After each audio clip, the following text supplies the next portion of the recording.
Colonel Mrozinski. JD, excellent question. Ladies and gentlemen, the fair tax, it's a package. It includes the dissolving of the 16th Amendment. That's the fair way to attack this, not to go after and hope that we can do it.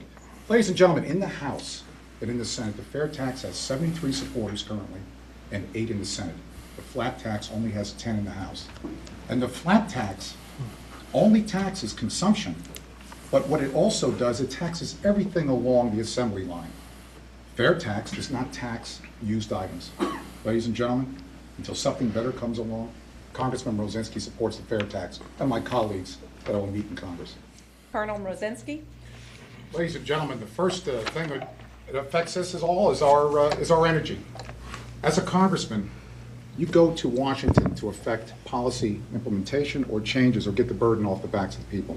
We haven't discussed an energy plan since 2008. I say we have an energy plan.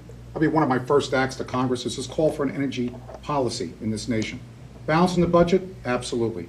I called for that on my inaugural address, as it were, in August 17th. And I said that this has to take place first.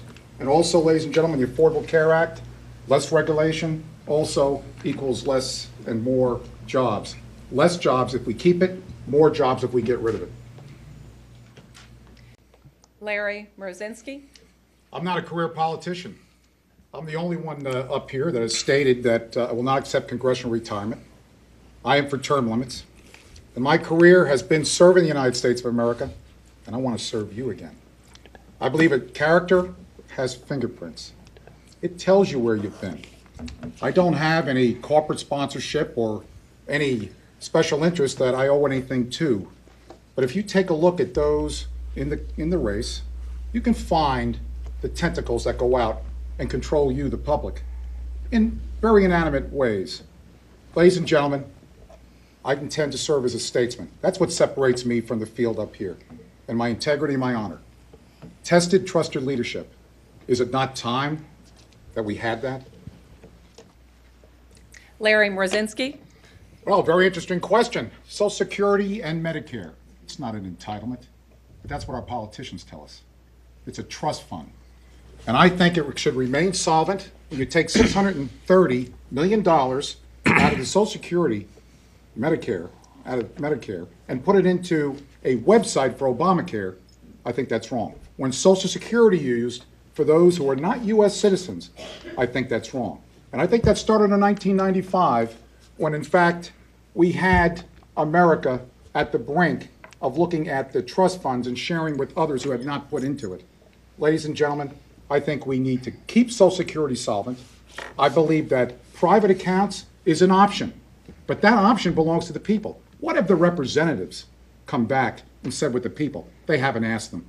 I believe we need to ask the people. But keep Social Security and Medicare for someone who stayed for 4.5 years with his mother and retired. I know what Medicare is and what it can do and what it can't do. And ladies and gentlemen, we need to keep it. The fifth question is from Roseanne Hall. Considering the problems that Americans are experiencing with the Affordable Health Care Act, what efforts would you engage to either improve or remove it? And that's a great question. And I think the question was, what are the solutions? Well, ColonelLarry.com, I've written about these solutions in excruciating detail, everything down to minimum loss ratios. Ladies and gentlemen, we have health care by zip code.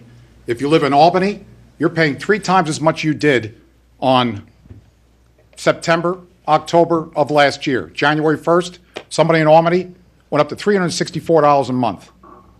Why? Because it's by zip code, quality health. We need to make sure that deductibles are raised. It's outlawed under Obamacare, and we need to make sure that someone who has the withdrawal can have the coverage. We went from a 6-to-1 ratio to a current 3-to-1 ratio, putting the burden on the back of our young people in college today and causing them to pay not only for Medicare when they work, but also for the higher insurance premiums. No. You have to come with solutions. I don't want to see a single payer and have this fail. We will not capitulate. We offer solutions, and that's what I will do when I get to Congress. The sixth question is from Chip Lake. Thank you. The issues facing our nation are complex, and the solutions are also complex. Recently, a candidate for U.S. Senate here in Georgia made comments critical of one of his opponents for not having a college degree. As a result of those comments, a debate has begun over what qualities are most important for an elected official to possess in order to be in a position to solve these complex problems. Without asking you to wade into the Senate primary, what qualities do you believe are most important for a member of Congress to possess in order to be in a position to positively influence change in Washington? Larry Mrozinski. As the son of a father whose father died, my father never graduated high school, so I understand the question. My father always taught us two boys, my older and younger brother, and myself, that education is something that he wanted to afford us. So I worked hard, and my mother made sure that that happened in our educational life as well. Ladies and gentlemen, I attained a master's degree in international relations because as a small child, I envisioned myself serving in the military and, yes, the State Department. I think education is something that we seek out. So I could sit across the table with the Russians and also our friends, the Israelis. Oh, yes, I'm ready to negotiate because I've done it. And I will continue to do it for America and for the days that are ahead. As uncertain as they may be, Colonel Larry Mrozinski will be there, and I'll make sure the waters are calm. Larry Mrozinski. Ladies and gentlemen, there's 2.2 million active and reserve in the military. This President of the United States, through Secretary Hagel, will bring us down below World War II levels. Every administration since World War I, World War II, and Korea has brought on a war. Article 1, Section 8 says that Congress has the power to declare war. I can guarantee you, as your congressman, your sons and daughters will not only be cared for, those who are veterans, but also going into harm's way. And when we liberate that country, we'll make sure that they come home so they don't overstay their welcome. What we have here going on today is simply not only it's a budget, it's a leadership crisis. And ladies and gentlemen, I've seen on the horizon what we have. My son Michael, who served as a sergeant in the infantry, said, "Dad, they teach us more about political correctness than they do about survival skills."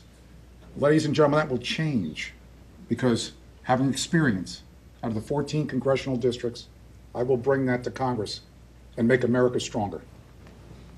Larry Mrozinski. To serve again, to restore the faith that you in your homes have lost in representative government. I want to restore that and bring back your belief in statesmanship that manages state affairs.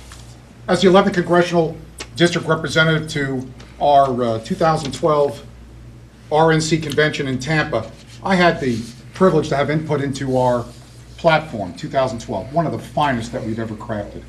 And I was chairman of Veterans Outreach in the state of Georgia, the first appointed by one of the greatest chairmen we've had, Sue Everhart.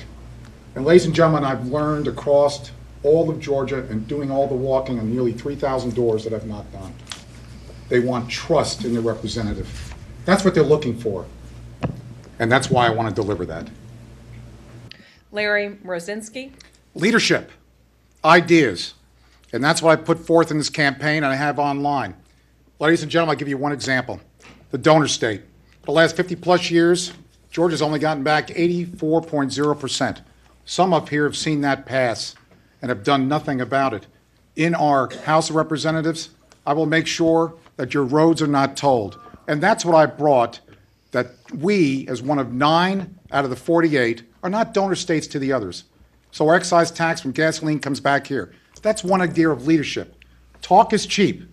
Leadership is what we need. Ladies and gentlemen, I've been an activist civilian after the military, and I will do what I did on active duty to not only fix our national security issues and our troops and keep them out of harm's way.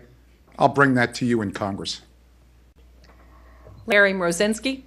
We, the people of the United States, to form a more perfect union. So the answer is yes. We, the people, you go with the will. It takes 34 to call a convention of states, 38 to pass an amendment. And just be reminded, the Bill of Rights, the 10th Amendment, that the federal government shall not exceed its authority. And what we have here today, we can clearly see, is exceeding its authority. Oh yes, if the will of the people call a convention of states, then so be it. That's what we need to do to rein in. And it will have those articulated and have those bumpers that will not exceed what the Convention of States went in to do. and therefore we protect our present Constitution of the United States of America.